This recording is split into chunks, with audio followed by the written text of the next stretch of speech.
What is up, bros and broettes? I am Inkslasher, and welcome to another episode of How Good Is. Today we're going to be looking at the Peacekeeper MK2, one of the new DLC weapons, or black market weapons, or supply drop weapons, whatever you want to call it, in Black Ops 3. And we're going to be answering the question, how good is the Peacekeeper MK2? Now, yesterday I asked you guys to see if we could get 1,000 likes within 24 hours on yesterday's video. You guys knocked out of the park in like 3 hours. It was ridiculous. So let's see if we can do 2,000 today. Do you think we can do 2,000 likes on this video?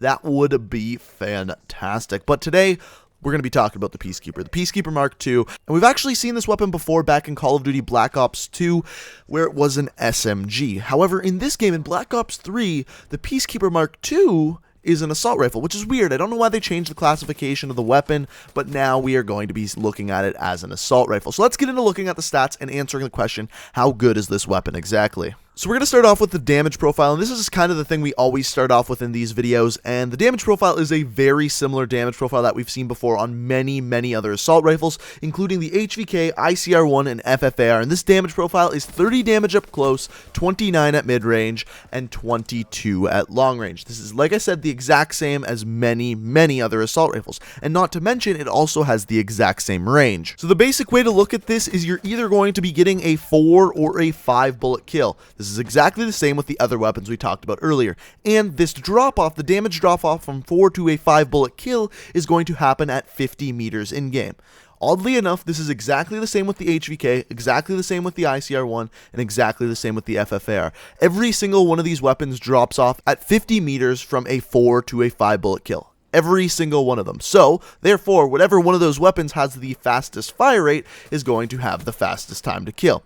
And in fact, this weapon actually has the second slowest fire rate. The only one that's slower than it is the ICR1, and in fact, the time to kill on the Peacekeeper MK2 is the second slowest out of the assault rifles. It has a very slow time to kill. So a couple of misconceptions I've heard about this weapon is, first of all, that it has a really good 4 bullet kill range. It's good, but it's exactly the same as the other weapons we stated earlier. That's why its time to kill is so damn slow. It's exactly the same as these other weapons. Another misconception I've heard is that this weapon will outgun weapons like the Man of War, Shiva, MX Grand, all of those. That's kind of true because it has good accuracy, but not because it has a better time to kill. Like I said, second worst time to kill out of any of the assault rifles, but it's a really accurate weapon. So that's why you're hearing people say that. It's not because it has a better time to kill than those weapons. Speaking of time to kill though, what is the fire rate? So the fire rate is 652 RPM, and like I said, for the damage profile, that's really not a good fire rate. As a comparison, we can look at the FFAR and HVK, which have the same damage profile as this weapon. The FFAR fires at 800 RPM, and the HVK fires at 722. So you can see a very big difference with both of those weapons there. So as of right now, it sounds like this weapon is really shitty, and in fact it's not. It's actually a pretty decent weapon, but how is that possible when it has such a bad time to kill? Well, there's a lot of other stats with this weapon that really make up for that. One of them, magazine size. It's a 32 round magazine, a little bit larger than the average for assault rifles. The average for assault rifles is 30, so you get 2 extra bullets there. Another pretty decent stat on this weapon is the reload time at 2.03 seconds, with bullets still in the magazine, and when the magazine is empty, 2.8 seconds. Again, that's pretty average for assault rifles, but it's kind of at the lower end of the assault rifles. But where this weapon gets really good is when we look at the accuracy and those stats. So first of all, it has the fastest sprint out time in class at 0.25 seconds. This means after sprinting, you're going to be able to fire faster than every other assault rifle. On top of this is the same sprint out time as the best sprint out times for SMGs. So this is a very good sprint out time, and on top of that, the aim down sights time is also the best in class at 0.225. So best assault rifle sprint out time and also aim down sights time. So that's very good. If you get into a gunfight with anyone using an assault rifle, you're going to be aim down sights and shooting faster than any other assault rifle. So that's awesome. Also, as far as the idle sway goes for this weapon, it's good, not the best, but it's good. So you're not going to have too much trouble aiming with this weapon at all. Speaking of aiming, how is the recoil for this weapon? There's almost none. You don't need a grip, you don't need a boa. This weapon is so easy to aim with. It's unbelievable. It's one of the least recoiled assault rifles in the entire game, and in fact, I can't even think of one. Maybe the ICR one, but it's very, very comparable to the recoil of the ICR one. So if you've used the ICR one, you're looking at almost the exact same thing. As far as the hip spread goes, it's got a pretty good hip spread, 3 inches at a minimum, 7 at a maximum. That's pretty damn average for an assault rifle. The minimum's a little bit lower than average, but overall a pretty good hip spread. So the really good characteristics on this weapon is the good sprint out time, aim down sights time, and the lack of recoil. But what is the best class setup we can come up with for this weapon? So with this weapon, to create a good class setup, you need to play into its strengths and weaknesses. And this is actually very, very easy with this weapon. So first of all, what are the weaknesses you want to fix, and what are the strengths you want to play into? So obviously the biggest weakness is the low damage profile and the incredibly slow time to kill. The best way to fix this, you'd think, would be to add rapid fire and decrease that time to kill.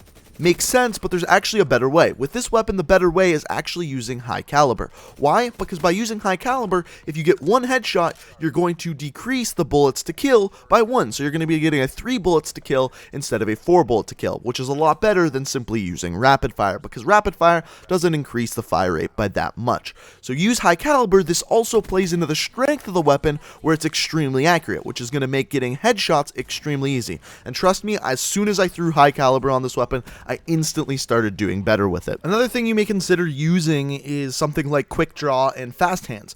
With quick draw and fast hands, it's alright, but with this weapon, you already have such a good aim down sights time and such a good sprint out time that those two are adding to that in an area that something doesn't really need to be added to. It's possible and it may work for you, but for me, it seemed like it was just as good as it was going to get at the base point with the base stats without any attachments or perks with this. Now, another attachment I'm definitely going to very strongly suggest is the stock attachment. Now, something I forgot to mention about this weapon is when aiming down sights with this weapon, you actually move at 60% movement speed, whereas all the other assault rifles, you move at 40% movement speed. So you actually move faster with this weapon while aiming down sights than any other assault rifle.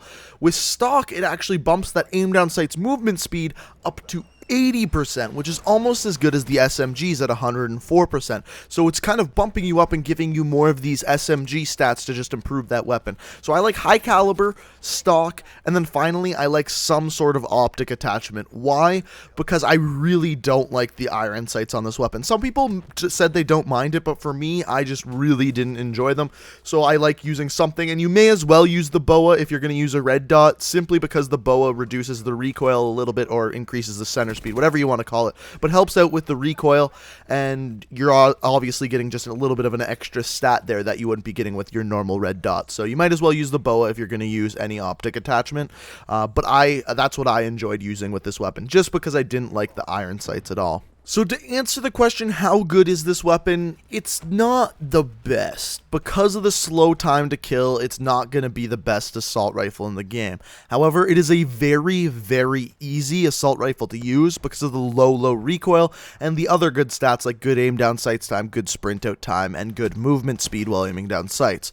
So it's incredibly easy to use. However, if you get up against any skilled player with any other assault rifle other than the ICR, he's going to outgun you because every single one has a better time to kill. Every single SMG has a better time to kill. Most LMGs even have a better time to kill. So overall, you're going to get outgunned with most weapons in the game. So at that point, you're going to run into some trouble. So with this weapon, you want to be moving around the maps better than any of the other of the weapons, because you need to get the jump on people to make your time to kill more equal to theirs. So for that, I'm going to say this weapon's like a 6.5 out of 10. It's not the worst, it's not the best, but that time to kill just isn't nearly good enough. However, it is very easy to aim with, and if you're a player that likes the ICR, you're going to be a player that also likes the Peacekeeper Mark II. So, thanks for watching, guys. I really hope you enjoyed. If you did, it would be fantastic if you could leave a like rating. Let's see if we can get this thing over 2,000 likes like I was talking about in the beginning of the video. And if you're new to the channel, hit that subscribe button. I upload new Call of Duty videos every single day of the week. And if that sounds like something that interests you, that subscribe button down below is sitting there with your name on it. Thank you guys so much for watching. You can check out my Twitch, Twitter, and second channel all down in the description. I love every single one of you guys. Thanks for watching, and until next time, peace out.